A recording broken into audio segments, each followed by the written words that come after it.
The premise of the movie is set in the year 2077. An alien species called the Scavengers plan to attack the Earth for its resources. They first destroy the moon, causing a series of tsunamis and earthquakes on Earth. As the humans recover from the natural calamities, the Scavengers attack them, and a war breaks out between the two species. At last, humans eventually win the war using nuclear weapons, but as an aftermath, the Earth is no longer habitable, as most of it turns into a radioactive wasteland. To survive, the humans evacuate to one of Saturn's moons, called Titan.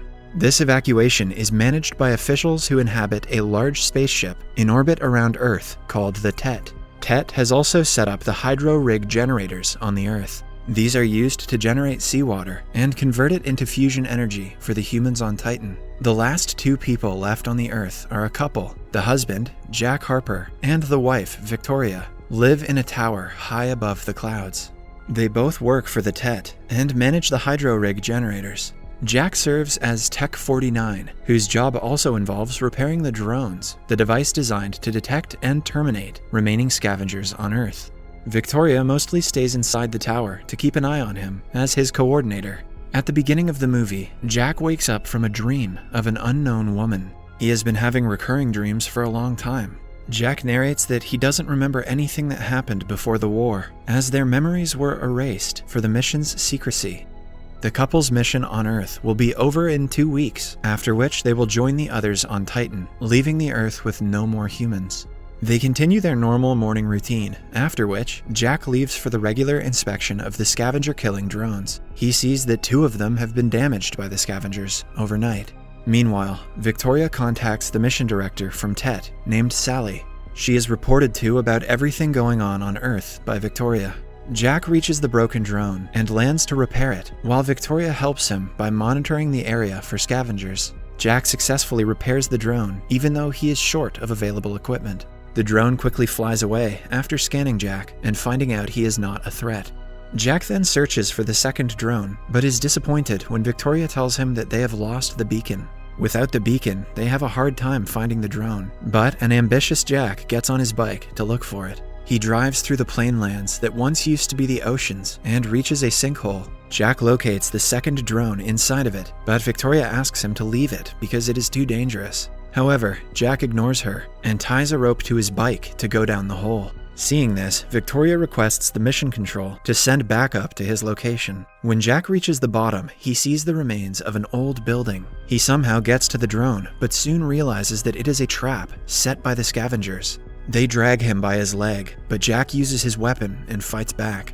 At last, he is almost killed, but the backup drone arrives just in time. It kills all the scavengers and saves Jack. After everything settles down, Jack returns home. Jack has been growing a flowery weed, which he hands to Victoria as a gift. To his disappointment, she throws it away, saying that it might contain toxins. Been there. At dinner, Jack reveals that the scavengers were trying to capture him today. He is confused as to why they wouldn't want to kill him. Victoria, however, dismisses the conversation and seductively invites him to the swimming pool. Jack joins her a while later, and the night ends as they kiss. Or does it? The next morning, they wake up to the noise of a loud explosion. Jack quickly gets on his jet and makes his way to the area where the explosion took place. Sally calls Victoria and tells her that one of the hydro rigs has had a meltdown and has been destroyed permanently. On his way to the scene, Jack receives a strange radio signal from an unknown source. It makes him curious, so he makes his way to the source of the said signal. He reaches the remains of the Empire State Building, which he often visits in his recurring dream. Jack cuts a wire and gets rid of the signal, thinking it is of use to the scavengers. Then he does a perimeter check and almost crosses the border to the radiation zone, where they aren't allowed to go. Before returning home, he goes to a house in the middle of the woods that he had found on one of his expeditions. He comes here whenever he feels down and has made the house his own with decorations. Jack eventually falls asleep and dreams of an unknown girl in the Empire State Building. A while later, he wakes up to see some sort of vessel falling from the sky and quickly gets in his jet.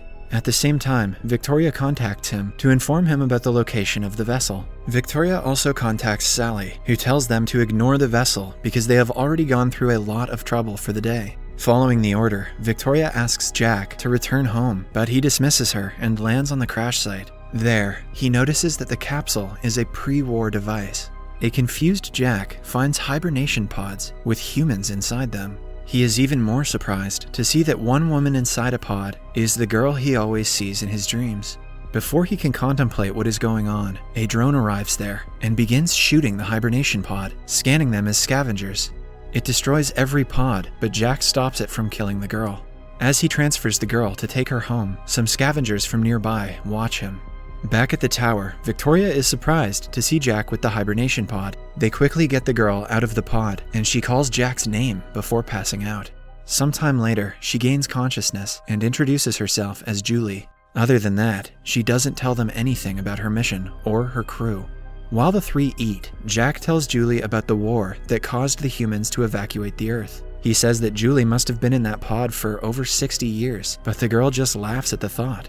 Later at night, Victoria tells Jack that she wants Julie gone. She wants to report her existence to Mission Control and make them take her to Titan as well. However, Jack retaliates, saying that the drones sent by Mission Control tried to kill her, so asking them for help would be foolish. As they talk, a scavenger from below the tower keeps an eye on them. Then, we see Julie looking at the horizon through a window. She asks Jack to take her to her ship to retrieve the flight recorder. She feels like she is in a dream and has to know what happened to her crew before the crash. Jack hesitates, declaring that the scavengers are out on runs at night. But Julie wants something exciting to happen in the plot of this movie, so she insists.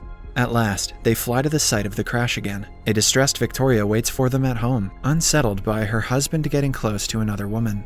The other two reach the site and get the recorder, but before they can return, they are attacked and knocked out by the scavengers. Victoria sees this from the cameras and freaks out. The following morning, she gets a call from Sally, who asks her for reports. Victoria doesn't tell her about Julie and makes up an excuse for Jack being absent. Meanwhile, Jack and Julie are tied up and taken to the scavengers' hideout. To Jack's surprise, a human being sits in front of him. The man introduces himself as Malcolm Beach and seems to recognize Jack. He asks Jack if he remembers the things from his past, but Jack says his memories were removed for his own good. Then, Beach asks him if he has ever seen a scavenger up close. Just then, the lights turn on, and several humans standing on platforms are seen. Jack is surprised because he believed he and Victoria were the only ones left on Earth. Beach finally tells Jack that the scavengers they have been killing are actually humans, and the Mission Control has been lying to him. The thought is incomprehensible to Jack, and he declares it to be a lie. Then, they take Jack to show him around the hideout and tell him about their mission. They want to destroy the Tet, which is sucking out the Earth's resources. For this purpose, they have brought down Julia's ship Odyssey earlier. The ship had explosives that had the power to blow up the Tet. Now they have the explosives, and they have a drone to plant the explosives, but the only one who can program the drone is Jack. Hence, they need his help. Jack, however, retaliates, saying that the Tet has human beings up there who he cannot kill. An enraged sergeant threatens to kill Julia if Jack doesn't oblige. Right then, a drone arrives at the entrance of the hideout, and it scans for scavengers. Beach takes Jack out of the second entrance and asks him to go to the radiation zone to find the answers. Jack and Victoria have always been told to stay out of the radiation zone, so he doesn't know what is on the other side. At last, Beach lets Jack and Julia go, and they fly to the Empire State Building. There, Jack tells her about his dreams, and to his surprise, Julia reveals that she is his wife. Before everything went down, they were sent on a mission on a research flight to Titan. The crew consisted of 5 people in hibernation pods, while Victoria and Jack were piloting the spaceship. But before they reached Titan, they discovered an alien object in space. That alien object was Tet. Julia has no memory of what happened after that, but Jack begins to remember the time he and Julia were in love. They get closer to kiss, but are interrupted by Jack's jet, which has come to pick them up. Victoria sees the two getting close through the cameras and is heartbroken. When Jack and Julia return to the tower, Victoria doesn't let them in. She reports to Mission Control about Julia and tells them Jack is unfit for service. To their surprise, the Mission Control assigns a drone to kill both of them because they are of no use anymore. The drone kills Victoria, but Jack is saved at the last minute. He and Julia run away from the tower, only to be followed by the drones. They get into an intense battle in the sky, and their jet crash lands in the radiation zone. Jack composes himself and sees a jet flying overhead. To his utter surprise, another Jack comes out of the jet. Both of them are completely in shock to see each other. The only difference between the two is that Jack's code number is Tech 49, and the doppelganger's is Tech 52.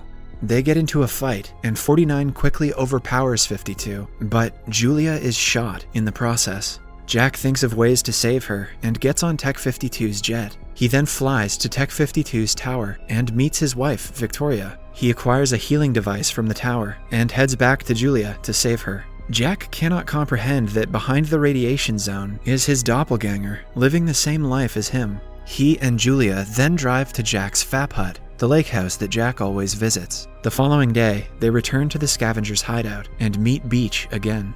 Beach finally reveals that Tet is actually an intelligent alien device that travels around the galaxy, stealing resources from planets. It had its eyes on the Earth for a long time.